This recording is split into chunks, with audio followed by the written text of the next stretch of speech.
eins og allir sagði, og starfa hjá Vodafone. Við erum með vefmálin okkar undir sviði sem heitir samskiptasvið og erum hluti af markaðsmálum. Þannig að það kemur ekki óvart að í því samhengi að verkefnið er auðvitað drifið og verkefnið bæði heimasíðan okkar og appið og farsímavörun okkar er drifið á svona markaðslegum forsendum. En langar fyrst til þess að sýna að við vorum svo rosalega ánægð með þetta þess að ekki viðvarandi ástand. Þetta var þetta screenshot sem við tókum þegar við náðum hérna eftir ákveðin árangur, náðum við toppsætinu hérna í free iPhone apps. Þetta er náttúrulega miðast í íslenska markaðinn, þannig að þetta var gaman, skemmtilegt moment. En ég ætla að segja ykkur aðeins frá því þegar við vorum að kaupa okkur app og við í rauninni sem farsímafélag að þá liggur þetta mjög beint við. Og ég er svolítið hissa þetta að við erum eina félagi sem er með farsíma bæði fyrir iPhone eða iOS og Android. En það mun vonandi breytast fljótlega því að við fögnum samkeppninu og vonumst til þess að það berji okkur í brjóst mikinn kapp að gera betur. En tilgangurinn með okkar appi var að styðja við það sem við erum í rauninni að gera nú þegar. Við erum með þjónustuvef, mínarsíðurinn á vodafone.is og vildum gera fólki kleift að nýta það á auðveldari hátt. Þetta er náttúrulega augljóst og við erum farsímafélag og viljum líka vera framarlega í því sem er að gerast í tækni nýjungum. Og farsíminn auðvitað er okkar heimavöllur. Svo er það náttúrulega að þetta hefur heilmikið að segja fyrir þá sem eru á markaði og eru að keppa við önnur félög að það er hæpið. Og það er margir sem segja að það er ekki að smíða app, heldur vera bara með góða móbælsíðu og það er vissulega nokkuð til í því, það nær stærra ritsi og til annar notenda eins og BlackBerry og Symbian og annara sem eru með önnur stýrikerfi. En það er bara ekki hægt að hunsa þetta hér, það er að segja að appin eru málið og menn eru mjög, það er svona eftirvænting eftir því að fá nýtt app, fá íslensk app og þannig að það í sjálfu sér er ákveðið markaðstæki til þess að sýna hvers konar fyrirtæki við erum. Og svo verða menn bara þorna og við höfum alltaf gert þetta áður og við vorum að vinna með hugbúnaðarhúsi sem var sérhæft í því að búa til mínarsíðu, þar að segja þjónustuvefinn okkar. Þeir höfðu ekki mikla reynslu af þessu, þannig að auðvitað höfum við bara verið tilbúin að gera mistök og ég held að snjallsíma notendur eins og fyrir hérna inni, þeir eru alveg tilbúin að þola það með okkur að við séum ekki með fullkomið forrit frá fyrsta degi. Og eru, held ég, bara spenntir fyrir þessu. Og eins og ég segi, fólki kallar á íslensk app, eins og ég var að segja, að menn eru spenntir fyrir nýja símanum sínum og vilja prófa eitthvað fleira heldur en útlensk forrit og auðvitað eru, forritin rannsóknir sína það er einhver 60, 70, 80% af forritunum sem menn nota eru leikir. Þannig að við erum auðvitað líka allsórans, en við erum að selja gagnamagn fyrir farsíma, við erum að selja áskiptaleiðir og fleiri þjónustu sem eru fyrir farsímana, þannig að auðvitað er þetta okkar lógiska skref. Ég ætla að nefna nokkrar tölur, það eru 2600 og yfir tölur frá því í dag sem hafa sótt og installað Vodafone appið á Android. Það eru 3800 á iOS, þannig að með það sem að segja okkur að markaðshlutdeildin er nokkuð jöfn, þá eru notendur iPhone miklu tilbúnari til þess að og miklu meðtækilegri fyrir því að vera að sækja sér upp. Þannig að það segir okkur að stór hluti þeirra eða stærri hluti þeirra sem kaupa sér Android síma eru ekki að nota hann sem snjallsíma eða eru allavega ekki að nota okkar forrit í sínum snjallsíma.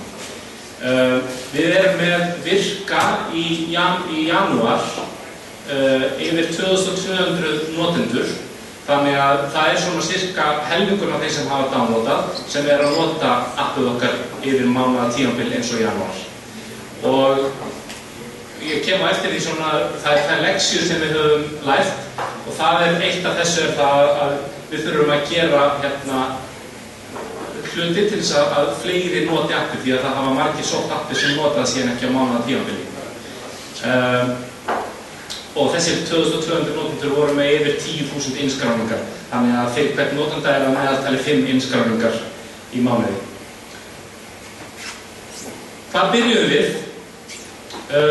Við þurftum rauninni bara að taka allt það sem við mögulega gátum boðið upp á, forgangsraða og síðan bara að setja í útfærslu. Við ætluðum að byrja smærra, en hugsaðu svo bara að við getum ekki verið hérna að lonsa appið með einhverjum 2 íkonum, með einhverjum 2 almöguleikum. Þannig að við bættum við fleiri fítusum og vorum líka að hugsa fítusa sem að tengjast ekki beint farsímaþjónustu eins og sjónvarpsdagskránni sem bara svona miklu hagnýtara á hverjum einasta degi heldur en gagnamagnið og línanúmer og fleira slíkt sem eru líka með hann inni.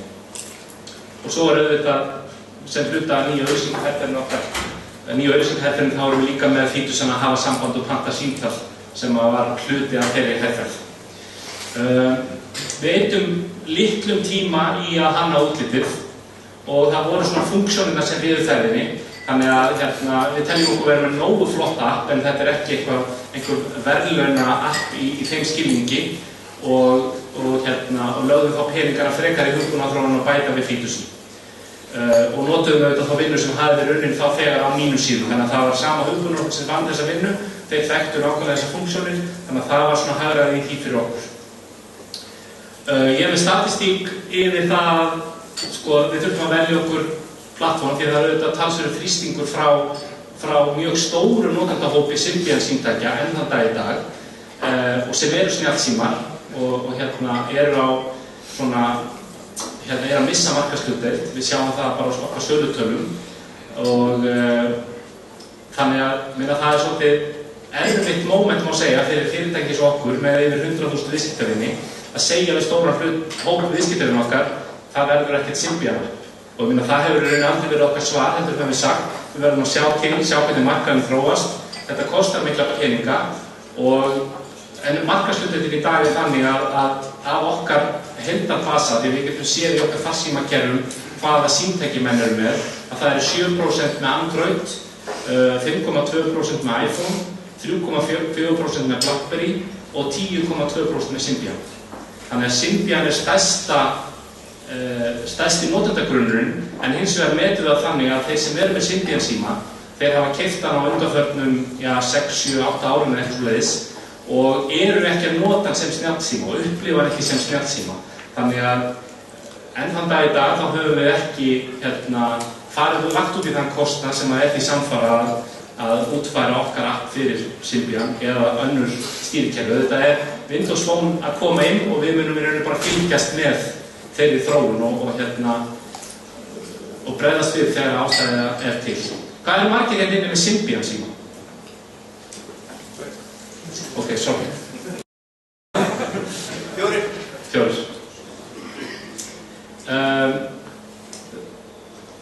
Ef við horfum bara á snjallsímana, þá eru 38% snjallsíma frá Nokia, 20% frá Apple, 13% frá BlackBerry og 21,8% frá Android, með Android stýrikerfi, það er að segja hinn ýmsu tegundir. Og auðvitað erum við ekki bara að horfa á þessar notendur, heldur líka að horfa á sölutölurnar og salan sem er náttúrulega fer stórhluta til fram í desember, þannig að við erum með mjög svona gott úrtak núna, að það er svolítið svona sláandi að sjá þær tölur, að þetta er að breytast mjög hratt í það allt sem við erum að sjá. Þannig að við höfum náttúrulega mjög góðar upplýsingar þetta og við erum alltaf að meta þessa stöðu. Við fórum í markaðsherferð og notuðum þjónustuanda. Sáðu þið þetta líka?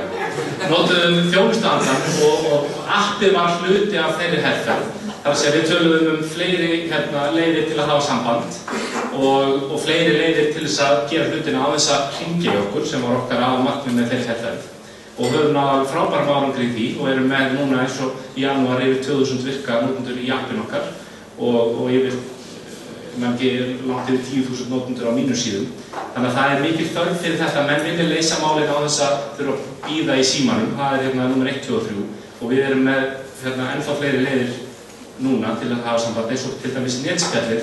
Ég myndi segja að fyrir íslensk fyrirtæki sem hugsa þjónustu, þá app eitt og app er ekki síður markaðstæki heldur þjónustutæki, en netspjall bara, þú veist, það þjónusta sko fyrir nýja kynslóðir og kynslóðir, bara það allir svo rosalega ánægðir með það.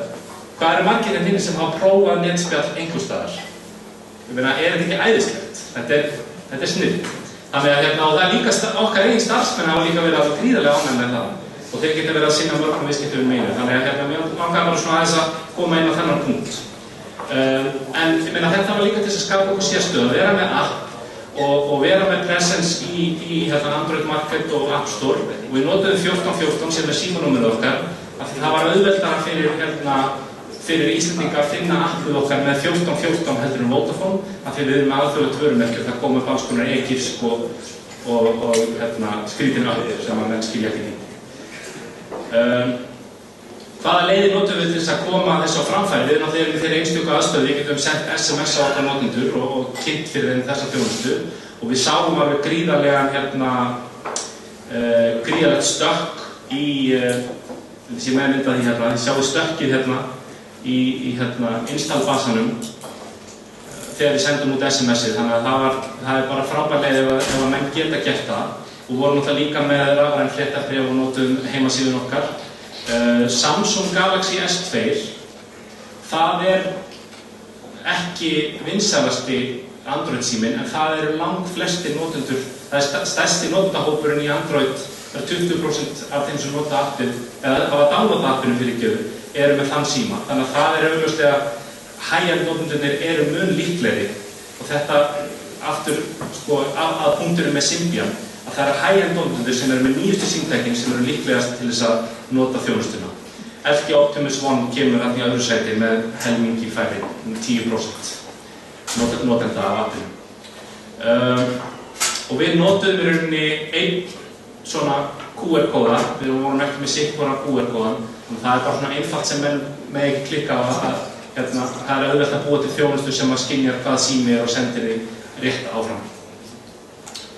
Þetta bara svona til þess að sýna ykkur hvernig við vorum að kynna þetta og appið var sem sagt eina af þessum leiðum hér, mína síður, netspjall, SMS og pantasímtal. Svo það mistökin og mér finnst í rauninni, þegar ég kem og hlusta á menn tala sem að hafa reynslu, að þá finnst mér í rauninni ekkert varið að menn tala ekki það hverju hafa klikkað á.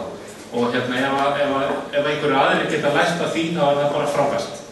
Eins og ég sagði, þá vorum við með hugbúnaðarhús sem hafi ekki sérþekkingu á þessu sviði, þannig að við vorum að gera svona elementari, svona basic mistök, eins og það að lyklaborðið flæddi yfir einhverja takka og við vorum með logout-takkan, það sem yfirleitt back-takki í iPhone, þannig að menn þarf að fara í back og þá þau komnir út og svo framvegis.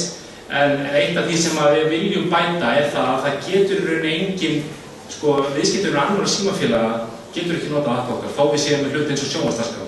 Þannig að það eitt af því sem við þurfum að breyta. Við erum með installbasa sem helmingi hærri heldur en notendur í janúar. Þannig að það augljóst að það við viljum geta sýnt viðskiptunum annarra símafélaga hvað þetta flott þjónusta og þurfum að breyta því, þannig að það byrji ekki á login-skjá eins og það í dag. Við erum ekki að trakka nákvæmlega, það eitt af því sem við viljum gera að vera með mæla árangurinn af því og mæla hvað það sem að virka. Við erum ekki að gera þetta að mæla nákvæmlega hvað menn að gera í hverju sesjón inn í appinu og þetta ekki erfitt að forrita.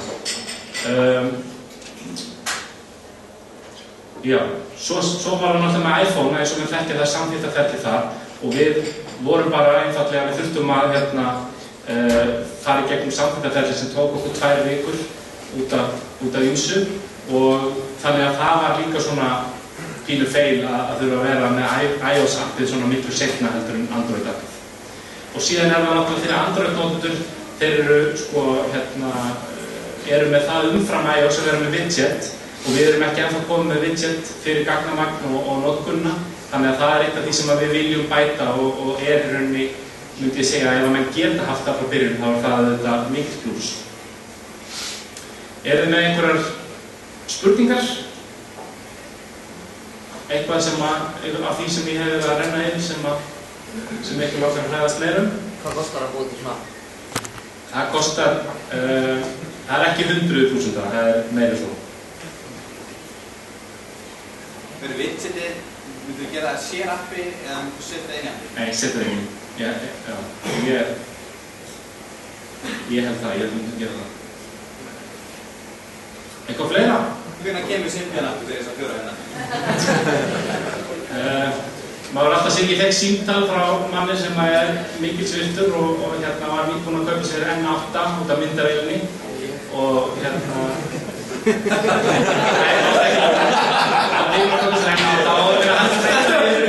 Nei, í mjög flottan síma og var svona að velta fyrir sér og ég fannst þetta svona dæmikert moment sem getur farið algjör úr böndunum í bréfasamskiptunum. Þannig að ég hringdi bara í hann og fór yfir þetta með hann og það var mjög skilningsríkur því að þetta náttúrulega þetta mjög snúðast. Spurning? Sérðu verið að fara frá netið erlendis á þess að borga morðfjár? Sé ég fyrir mér að setja fara á netið erlendis á þess að borga morðfjár? Það núna að breytast mjög hratt og það meðal annars Evrópusambandið sem að breyta því og það augljóslega ekki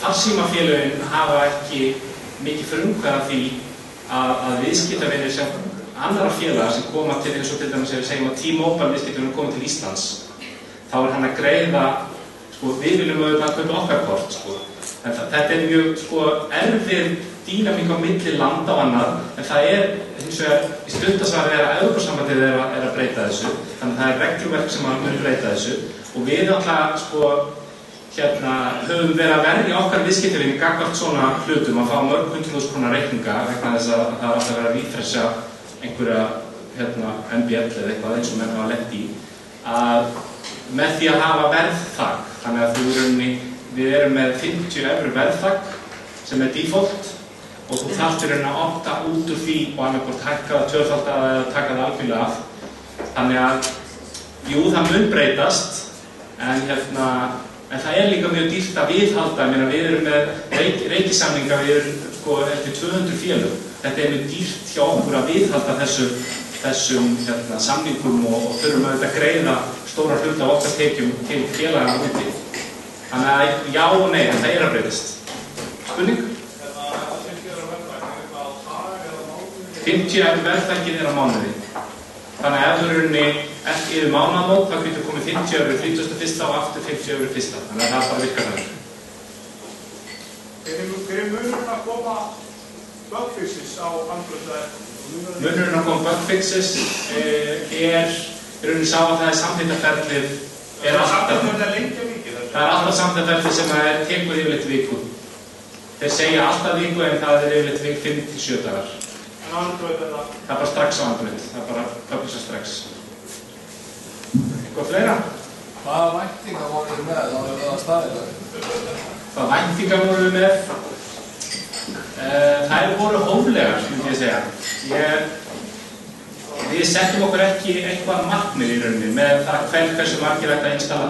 Það mjög erfitt þegar þetta algjörlega unknown territory og við getum ekki búið okkur saman við Vodafone í Þýskalandi eða einhverja aðra á okkar Vodafone systurfélögum sem hafa reynslu af þessu af því það rauninni bara það sýnir sig svo markaðshlutdeild snjallsíma í hverju landi svo gríðarlega mismunandi það 70% iOS snjallsímar í Ástralíu en kannski bara 30% í Þýskalandi við bara rauninni vildum bara vera með og okkar markmið var að vera fyrsta félagið með svona þjónustu á Íslandi og ég segi aftur, ég mjög hissa því að það sé ennþá stað því að það hlýtur að fara að koma hörðu samkeppni í þessu. Hver fæ ég ljósleiðan heim til mín? Þú rátt ekki svara sér. Það verður að vinja sér. Af hverju native, af hverju ekki browser-based? Við erum með, okkar app hybrid app. Þannig að ég fór í það stundlega í byrjun að það eru góð rök fyrir því að vera bara með gott browser-app. En það bara ekki hægt að hunsa það buzz sem í kringum það að vera með app, raunverulegt app, hvort sem það native, algjörlega native eða hybrid og við bara vildum gera það. Við erum líka með farsímaröð þar sem hægt að gera þetta því sem í boði í appinu, þannig að það í rauninni svona fallbackið fyrir BlackBerry-notendur og Symbian-notendur. Þeir hafa aðgang að þeir fylgjast með gagnamagnum sínu og fleira. inn á farsímaverðinum okkar. Sé þetta nota? Voru við framleitt á appinu, munur á milli iOS og Android og það átt að mynda fragmentation hjá Android. Voru þið mikið að finna fyrir því við að búa til? Nei, alls ekki. Við vorum reyndar með, ég held að sé 1,6 og upp, Android 1,6 og upp sem okkar app styður af því hvernig það forritað. Þannig að við vorum kannski ekki alveg að lenda í mjög gömlum símtækjum. En ég myndi segja að það ekki til þess að óttast. Þessi fragmentation, spurning var fragmentation af því það til náttúrulega mjög margar útgáfur af Android og mjög símtæki og við fundum ekki fyrir því að það væri vandamál. Hvað var þetta langt ferlið? Ferlið hjá okkur var, myndi segja svona 3 mánuðir. En við höfðum náttúrulega við vorum að vinna með, það voru bæði plúsar og mínusar við aðferðina sem við notum. Við vorum að nota partner sem þekkti mjög vel það sem við viljum gera á funksjónum, en þekktu ekki endilega þetta plattform, það er að segja Android og annars vegar og iOS hins vegar. Þannig að það var örugglega, ef þú ert með einhvern sem þekkir það betur, þá var örugglega að gera þetta hraðar. Og ég tala um aðeins og stokkur og annað sem að gera þetta bara þeirra bread and butters, eins og maður segir. Eitthvað fleira sem að það er pæli? Já? Þegar þið gefið út appið, eins og á Android, hversu miklar prófanir eru, hvernig það virkið eðlilega? Er það að lenda í miklum böggum þegar það er komið? Já, hversu miklar prófanir? Við fengum náttúrulega bara kosturum við Android appin sérstaklega, var það að við fengjum bara pakkan og settum bara inn á einhverju slóð, sendum svo bara slóðina í SMS-i, þannig að það gáttu starfsmenn okkar gáttu verið að prófa appið og komum með feedback um það hvaða bögga lentu í og eitthvað sem virkaði ekki og svona veis. Þannig að við gáttum svona tekið bugfix og það skilaði sem allt náttúrulega inn í iOS appi líka, það var til breytingu sem við gerum þar. Þannig sérstaklega því þetta er hybrid app, þannig að það er stór hluti af appinu eru bara vefsíður, svona x 80 vefsíður sem eru bara svona rappaðar. Þannig við notum það og svo náttúrulega vorum við bara með það markmið að það komum upp kannski 2-3 buggar og aðalega viðmót svona vandamál eins og að tala um að bakknappurinn var loggað og svona eins að þá reyndum við bara að leiðast inn mjög hratt og vorum fyrstu vikuna vorum við komið með útgáfu 1.1. Eitthvað fleira? Hvað útgáfa er í gangi núna? Þetta er 1.3, 1 eða 2. En við erum að fara að koma með nýja viðbót sem verður með widgeti og fleiri svona smálegum viðbótum. Eitthvað fleira? Þá þakka ég bara fyrir.